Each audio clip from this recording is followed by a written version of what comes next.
Pessoal, tudo bem? Professor Gustavo Silva, professor de língua portuguesa aqui do DF, e eu estou aqui com você. Vamos estar juntos durante 10 vídeos, né? Vídeos bem objetivos, de 20 a 30 minutos.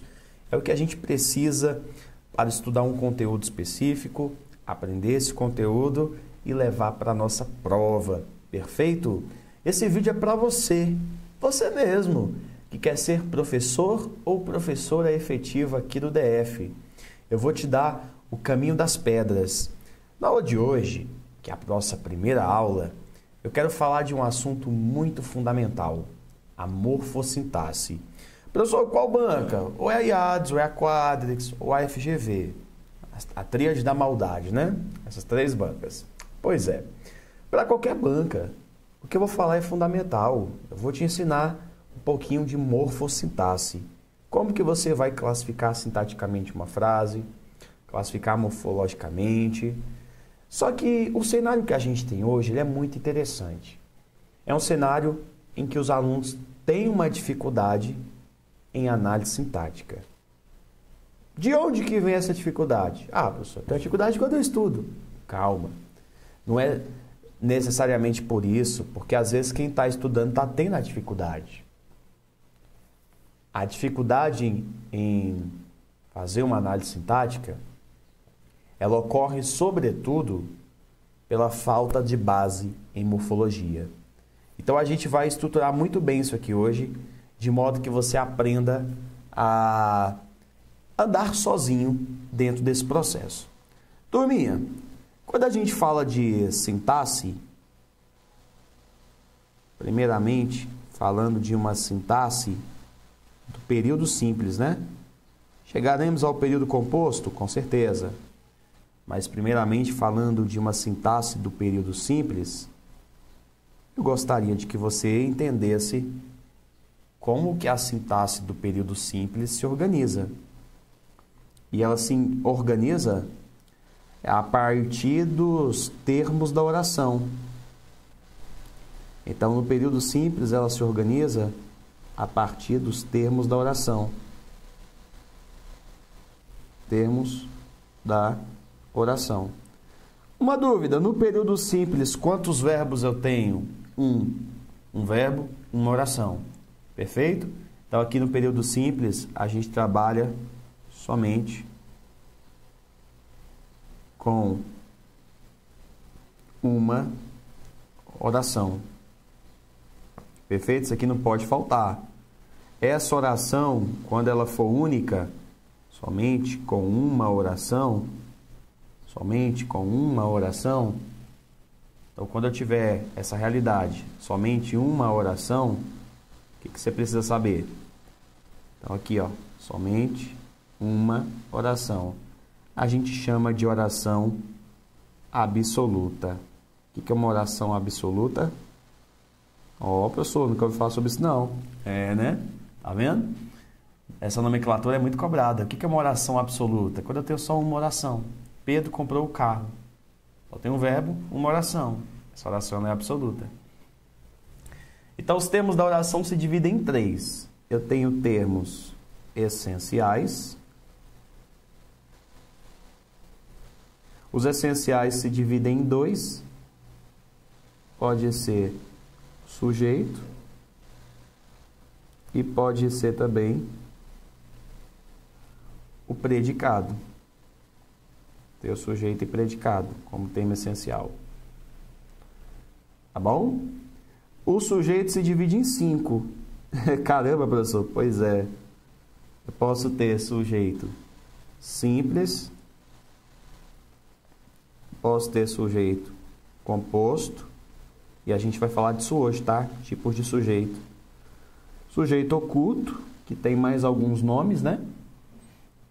Sujeito indeterminado. O indeterminado é fundamental. E sujeito inexistente. O que eu quero de você hoje? Quero que você estude comigo tudo isso. Mas que você, sobretudo, tenha o hábito de fazer muitas questões. Tenha esse hábito. Fazer questões é fundamental.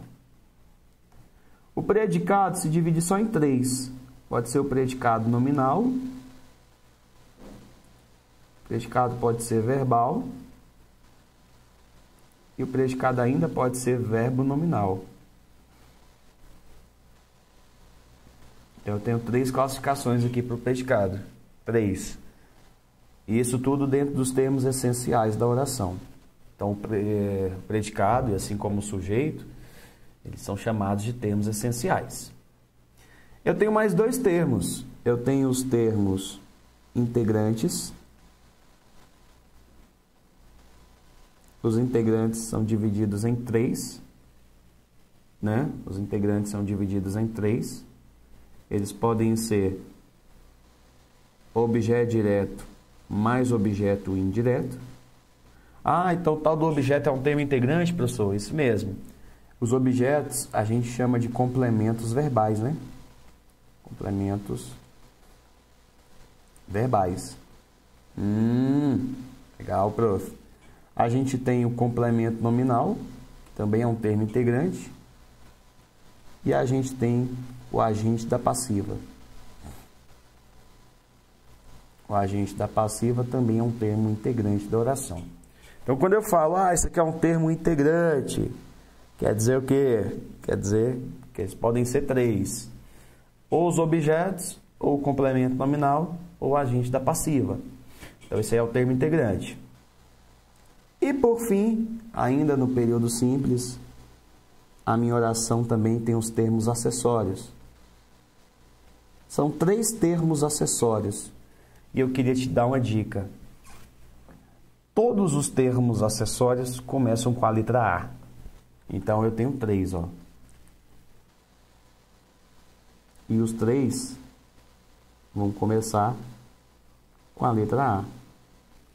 Eu tenho o adjunto adnominal, que eu chamo de Azinho, Azinho. Eu tenho o adjunto adverbial e eu tenho o aposto. Então, esses 3 aqui são chamados de termos acessórios da oração. Termos acessórios. Perfeito? Então, essa mentoria aqui ela é exclusiva para você que está no meu grupo do WhatsApp. Essa mentoria é exclusiva. Essa mentoria aqui ela está sendo gravada agora, recentemente, neste mês. Eu quero que você faça um print, poste lá no Instagram e marque seu professor. Se você não postar, você não passa, viu? Olha a energia. Se você postar, você vai passar ainda neste ano. Amém?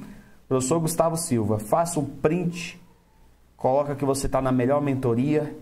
Vamos juntos. Hoje eu quero que você aprenda isso aqui de verdade para que você se torne efetivo ainda neste ano. Amém? Amém. Professor, você é efetivo? Se Deus quiser, tu serás efetivo. Beleza? Olha só. Dando continuidade, a gente vai estudar o quê? A gente vai estudar isso aqui, ó. Primeiramente o sujeito. Daqui a pouco também o predicado. Então a gente vai seguir essa ordem, tá? Só na aula de hoje eu quero ver se eu falo de todos eles. Vamos ver se vai dar tempo, mas eu acho que vai. Bom, quando a gente fala de sujeito, a gente vai detalhando, né? A gente vai detalhando, né? Então aqui, ó. Sujeito. Conceitualmente, sujeito é uma pessoa.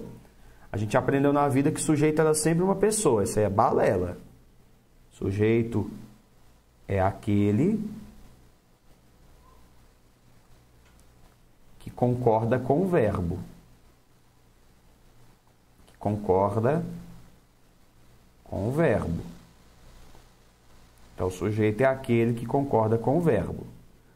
O sujeito pode ser simples, né? A primeira classificação que a gente trouxe aqui. O sujeito ele pode ser simples. Quando o sujeito for simples, o que você tem que lembrar? Professor, o que significa dizer que o sujeito é simples? É a quantidade de núcleo.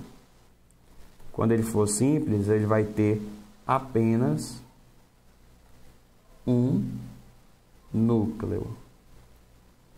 Gente, lembrando que núcleo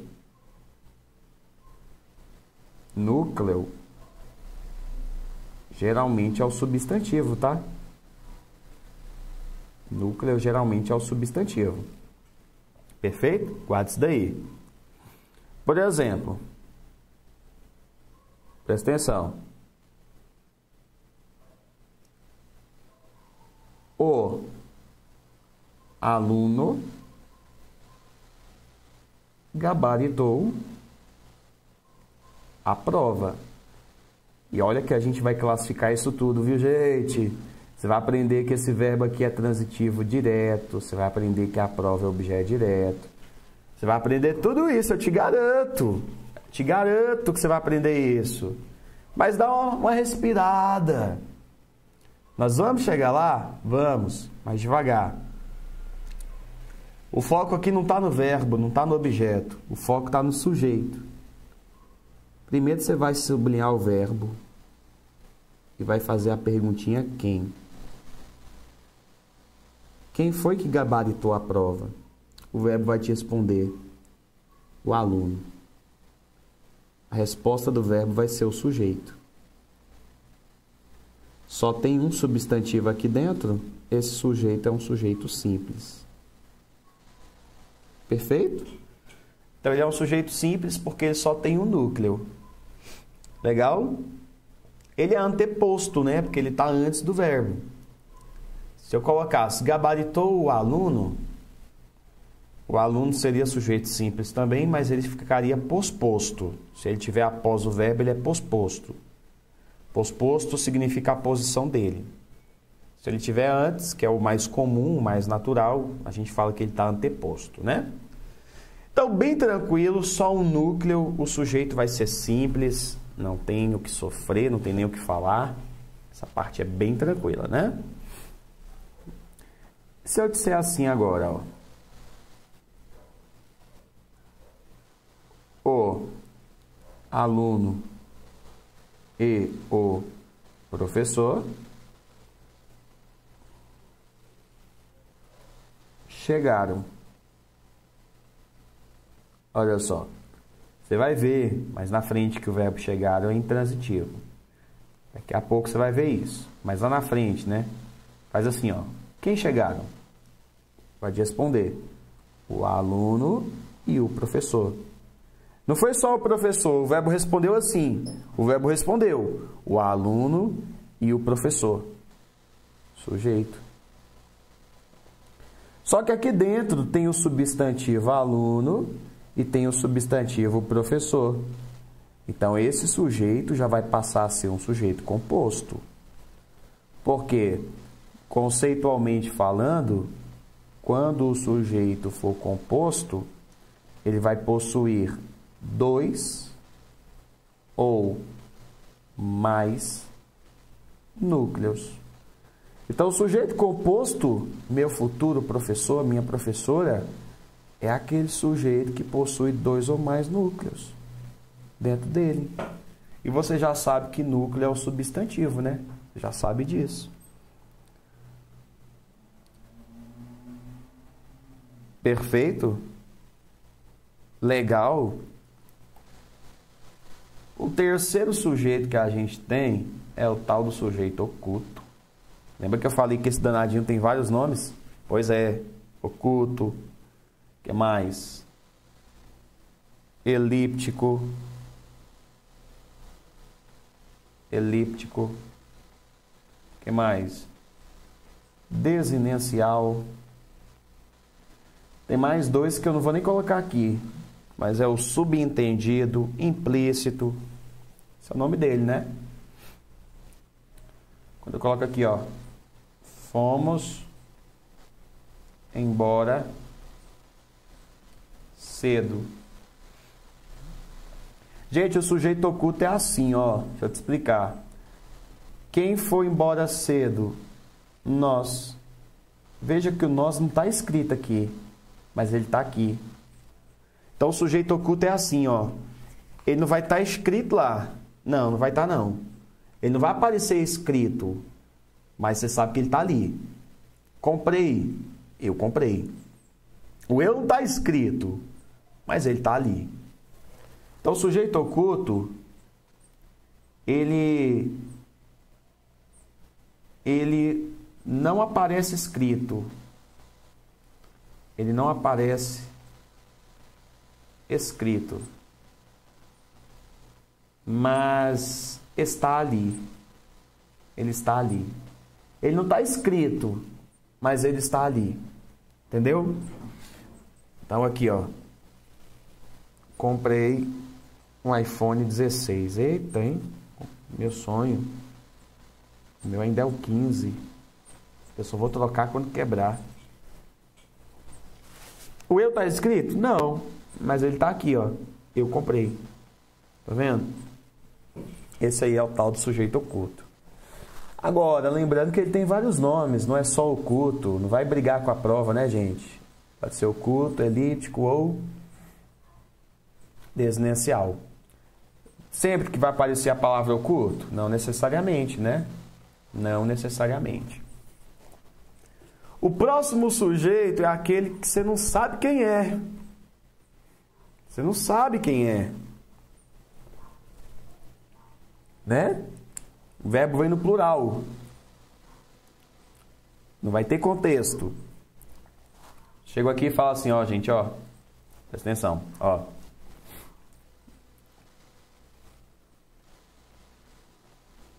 Falaram mal de você. Imagine, ó, tô conversando com você aqui. Aí eu chego aqui até você e falo, ó, presta atenção, ó, tem uma coisa para te falar. Fala, Gustavo, fala, libera a fofoca, Gustavo. Presta atenção. Ai, como é que eu te falo isso? Vamos lá. Ó, falaram mal de você, velho. Você vai saber quem falou? Eles. Como é que você sabe que foram eles? Criaturas, pode ter sido só uma pessoa. Como é que você está dizendo eles? Quando o verbo vem na terceira pessoa do plural, o verbo vem na terceira pessoa do plural, sem contexto, não tem nenhum contexto nisso, né? É uma frase vaga. O sentido da frase é um sentido genérico. A gente vai dizer que o sujeito é sujeito indeterminado. O professor não pode dizer que eles falaram? Não. Eu vou te explicar por quê. O sujeito indeterminado, ele existe. Alguém falou mal. Só que eu não sei quem foi que falou mal, mas alguém falou. Quando o sujeito for indeterminado, é proibido você ler eles ou elas. É proibido. Por que é proibido, prof? Porque não dá para saber quem falou. O verbo ele vem na terceira pessoa. Quem foi que falou? Eu não sei, não tem contexto. É uma frase vaga, sentido totalmente genérico. Então alguém falou mal, só que eu não sei quem é. O sujeito aí vai ser, portanto, indeterminado. Legal, né? Esse resuminho, muito sensacional, né? Tá vendo? Você não precisa de muito tempo, ó. 18 minutos de aula e eu já estou finalizando os tipos de sujeito. Mentoria gostosa, para você aprender mesmo, né? Gente, tem o sujeito inexistente também. Um detalhe é que o sujeito inexistente, ele também é chamado de oração sem sujeito, né? Sujeito inexistente ou a famosa oração sem sujeito. Dá na mesma, né, gente? Posso levar dessas duas formas. Sujeito inexistente ou oração sem sujeito. Aqui são várias situações, gente. São várias situações que a gente não vai ter sujeito, né? Por exemplo, quando eu tiver um verbo e esse verbo indicar no sentido real, tem que ser no sentido real. Eu vou te explicar isso. se esse verbo indicar fenômeno da natureza. Fenômeno da natureza. E eu vou te explicar que tem que ser no sentido real, tá? Você fala assim, ó, choveu muito na cidade. Choveu muito na cidade. Deixa eu te explicar isso aqui. Isso aqui é muito sério. O verbo chover, assim como o verbo trovejar, relampear, eles indicam o fenômeno da natureza. Muito é intensidade, na cidade é o lugar. Choveu, choveu, esse verbo aqui é intransitivo. Cadê o sujeito? Não tem. A frase está no sentido real. Fenômeno da natureza. Então aqui o sujeito ele é inexistente. Não existe sujeito. Por que eu estou martelando que tem que ser no sentido real? Porque se eu pegar esse verbo e colocar no sentido figurado, choveram mulheres na festa. Está no sentido figurado. Não vai existir uma chuva de mulheres. Está no sentido figurado. No sentido figurado, ele passa a ter sujeito. O sujeito seria mulheres. Então, para esse verbo não ter sujeito, a frase tem que estar no sentido real. Pessoal, ninguém nunca me falou isso. Pois é. A gente vai ter sujeito inexistente também quando a gente tiver datas e horas. Por exemplo, são 10 horas. São 10 horas. Quando eu tiver datas ou então horários, o sujeito é inexistente. Não existe sujeito aqui. Beleza? Guarda isso. Não existe sujeito. Bom, outra situação, que foi a situação 1, aqui foi a situação 2. Outra situação é quando a gente tiver o verbo fazer. O verbo fazer indicando tempo passado, né? Tempo decorrido. Também uma oração sem sujeito, ó. Verbo fazer indicando tempo decorrido.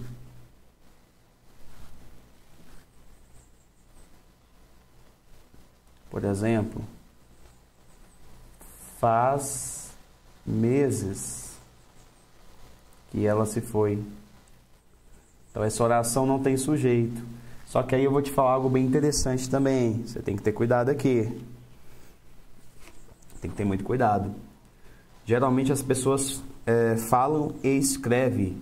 Fazem meses que ela se foi. Fazem meses. Como o verbo fazer não tem sujeito, ele é chamado de impessoal. Essa construção aqui ela fica errada porque o verbo fazer é obrigado a ficar no singular. Já que ele não tem sujeito, ele que fique no singular. O mesmo aqui vale para o verbo haver, né? O verbo haver, no sentido de existir, tempo ocorrido, tempo decorrido, né? Ele também é um verbo impessoal. Então, havia brigas na sala. Havia gritos. Pronto. Havia gritos. Professor, gritos é o sujeito? Não. Esse verbo ele não tem sujeito. Ele é impessoal. Se ele é impessoal, ele tem que ficar no singular. Se eu colocar esse verbo no plural, vai dar muito errado.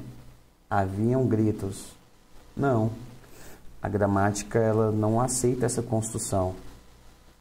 Esse verbo é obrigado a ficar no singular. Perfeito? Toda vez que ele é empregado no sentido de existir. Agora, não se engane. Se eu trocar pelo verbo existir, existiam gritos. Existia ou existiam? Existia gritos ou existiam gritos? Existiam. Porque o verbo existir, ele tem sujeito. Gritos passaria a ser o sujeito dele. Então, esse existia no singular, ele fica errado. O verbo existir, ele pode ficar no plural, não tem problema. Quem não pode ficar no plural é o verbo haver, quando ele for impessoal. Então, são 4 casos que a gente não tem sujeito. Verbo que indica fenômeno da natureza, datas e horas, verbo fazer e verbo haver. São 4 situações que a gente não tem sujeito. Gostou? Tem mais, amanhã tem mais. Tamo junto, te vejo aí, viu? Ó, esse vídeo aqui é exclusivo dos meus alunos do aulão, tá? Então, se você quiser ter mais acesso aos vídeos, venha para o aulão. Tô te esperando. Barato, você sabe que é barato. Só vem.